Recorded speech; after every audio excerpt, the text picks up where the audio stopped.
जी हाँ, न सेबी को मिलेगा न सहारा को मिलेगा। ये 940 करोड़ किसको मिलेगा, इस पर आज बात करेंगे और बात करेंगे कितना बटा और कितना बचा। जो 5,000 करोड़ रुपए पोर्टल के माध्यम से गरीब निवेशकों को देने के लिए माननीय सुप्रीम कोर्ट का आदेश हुआ, जिस पर कि सरकार खेल खेल गई 10,000 का लॉलीपॉप दे करके 10 करोड़ लोगों को भुगतान करने का। आखिरकार वो कितना अभी बचा हुआ है और कितना बटा है, कितने लोगों को मिला है, इस पर 14 को फैसला हो सकता है। ये भी हो सकता है क्या ये पैसा, बचा हुआ पैसा अभी सेबी के पास रहेगा, सीआरसी के पास रहेगा या सेबी के पास जाएगा, वापस जाना है। क्योंकि कोर्ट का ऑर्डर यही है, 9 माह के अंदर आप भुगतान कर दीजिए, बाकी बचा हुआ पैसा फिर से सहारा सेबी रिफंड में चला जाएगा।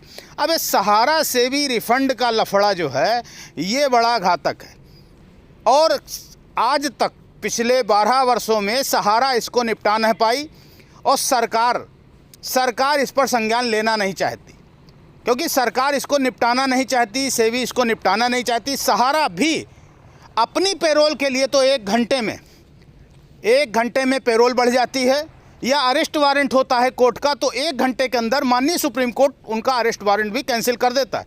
लेकिन आपका जहां भुगतान का मैटर होता है वहां माननीय न्यायालय, चाहे सरकार, कोई भी हो, प्रशासन, शासन, सब सोया पड़ा हुआ है, आपका पैसा एक नहीं देना चाहते। हेलो सो नमस्कार, मेरा नाम है आलोक कुमार। आज हम बात करेंगे ये जो 940 करोड़ का जो हॉस्पिटल बिका है लखनऊ में, जो गरीबों के एक एक पैसे को जोड़कर बनाया गया था। हालांकि ये दूसरी बात है, इसमें कभी गरीबों का इलाज नहीं हुआ, ना ही आगे होने वाला था। तो ये पैसा आखिर किसको मिलेगा, काफ़ी अटकलें लगाई जा रही हैं। ये पैसा उनके बेटों को चला जाएगा या ये पैसा गरीब पीड़ितों को, निवेशकों को बंटने के लिए दे दिया जाएगा, या पैसा ये सेबी सारा रिफंड खाते में जो पैसा बाकी है जमा करने का उसमें चला जाएगा। तो आज इसी में बात करेंगे। और 14 तारीख को माननीय सुप्रीम कोर्ट में पानी मोहंती जी के केस की सुनवाई है। हालांकि ये टेंटेटिव डेट है, मैं फिर बता रहा हूँ, ये टेंटेटिव डेट 5 तारीख की थी। 5 तारीख कोई सुनवाई नहीं हो चुकी, इसके बाद ये डेट 12 हुई, 12 के 13 हुई, 13 को 14। लेकिन अब ये सुनवाई होगी क्योंकि 29 तारीख से पहले यानी 29 दिसंबर को 9 माह पूरे हो रहे हैं पोर्टल के, और पैसा किसको बटा है ये कोर्ट में जवाब देना है सरकार को और सीआरसी को। तो 14 को संभवतः ये कोर्ट में सुनवाई हो सकती है और वहाँ पर सीआरसी बता सकती है हमने कितने लोगों का भुगतान किया और कितना पैसा हमारे पास बचा है, या हमें इस पैसे को और रोकने का समय दिया जाए या सेबी के खाते में इसको जमा कर दिया जाए। संभवतः सरकार यही चाहेगी कि अभी ये पैसा रोका जाए, क्योंकि अभी लोकसभा चुनाव बाकी है। क्योंकि आप लोगों के सहयोग से वर्तमान केंद्र सरकार ने अपनी 3 राज्यों में बहुमत के साथ सरकार बनाई है और ऐसे ही आशा करके इस पैसे को रोका जाएगा और आपको 10,000 5,000 का फिर से लॉलीपॉप दे करके केंद्र में फिर से आसीन हो जाएगी ये सत्ताधारी पार्टी। इसका विरोध करने का उद्देश्य यही है कि आप सत्ता का विरोध करें, क्योंकि सत्ता में बैठे जो लोग हैं वही आपका भुगतान कराने में सक्षम हैं और माननीय न्यायालय। खैर, बात करते हैं ये पैसा आखिर क्यों बिक गया, सहारा क्यों बिक गया हॉस्पिटल। क्योंकि सहारा सेवी अकाउंट में जब पैसा जमा करने की बात आई थी तो उसमें मात्र 15,700 करोड़ रुपए जमा किया गया था।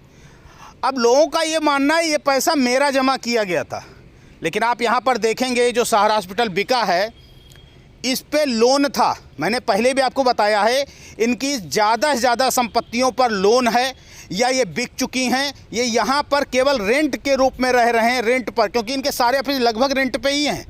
और ये कहते हैं हमारी संपत्ति 3 गुना है, लेकिन ये कर्ज में डूबे हुए हैं। ये कर्ज में डूबे हैं। एक दीवान हाउसिंग फाइनेंस का नाम सुना होगा, DLF का, उसने इनको लोन दिया था, वो भी कितने परसेंट पे, 15% पर। अब आप समझिए 15% पर एक बड़ी कंपनी दूसरी कंपनी को लोग, हालांकि दीवान फाइनेंस करती थी, इसने लोन दिया इनको। ये 500 करोड़ का लोन लिया था इन्होंने सारा सेवी अकाउंट में पैसा जमा करने के लिए। लेकिन आपको ये बताया गया आपका सारा पैसा हम ना सारा सेवी में जमा कर दिया, तो आपका पैसा आखिर गया कहाँ, यही जवाब नहीं दे पा रहे हैं ये, और आपके 127 कागज़ भर के भेज दिए, जिसको आज तक ना सेबी वेरीफाई कर पाई है, ना सहारा उसको क्लियर कर पाई आखिर ये पैसा है किसका, और पूरा पैसा आज तक नहीं जमा किया है, और उनसे मांग रहे हैं अपने 26,000 करोड़ हमको दे दिए जाएं।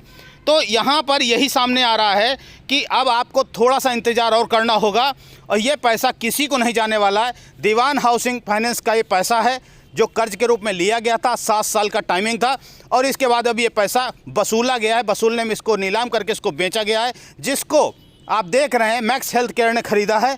और ये बेचने वाली पार्टी सहारा नहीं थी, क्योंकि सहारा कोई भी काम करती है तो उसमें किसी अन्य पार्टी को इन्वॉल्व करती है। ये टर्म्स एंड कंडीशन पे होता है, तो उसका कर्जा न दे पाने के कारण इनको ये नीलाम करना पड़ा, और ये पैसा उन्हीं के पास चला जाएगा। दीवान हाउसिंग फाइनेंस इस समय पिरामिड फाइनेंस के नाम से है, जो कि रिलायंस के अंतर्गत आती है। आपको क्लियर हो गया होगा, ये पैसा आपको नहीं मिलने वाला, ना उनके बेटों को जाने वाला है। ये लोन का पैसा था, कर्ज का पैसा था, कर्ज में ही जाएगा। अब इसी प्रकार से आप देखेंगे धीरे धीरे करके ये सारी संपत्तियां बिक जाएंगी, क्योंकि सब पे कर्जा है। इसीलिए मैंने लिखा है कर्ज में दवा है सहारा। लेकिन बताने को बड़ी बड़ी बातें हैं।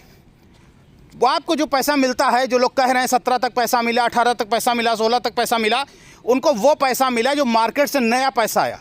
आज क्यों एनआई खुलवाने के लिए परेशान है कि मार्केट से नया पैसा आने लगे तो हमारे सब काम चलने लग जाएंगे। इनके पास पैसा वैसा नहीं है दिखाने के लिए। हाँ, विदेश में होगा, यहाँ पर जो भी है, क्योंकि आपके एमबी वैली की बात करें तो वो भी कोर्ट में लटका पड़ा है।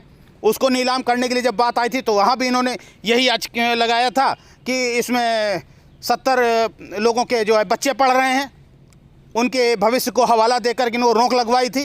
तो कुल मिला के कहीं ना कहीं सब गोलमाल है, और इसके लिए माननीय न्यायालय ही एक उचित निर्णय ले सकता है।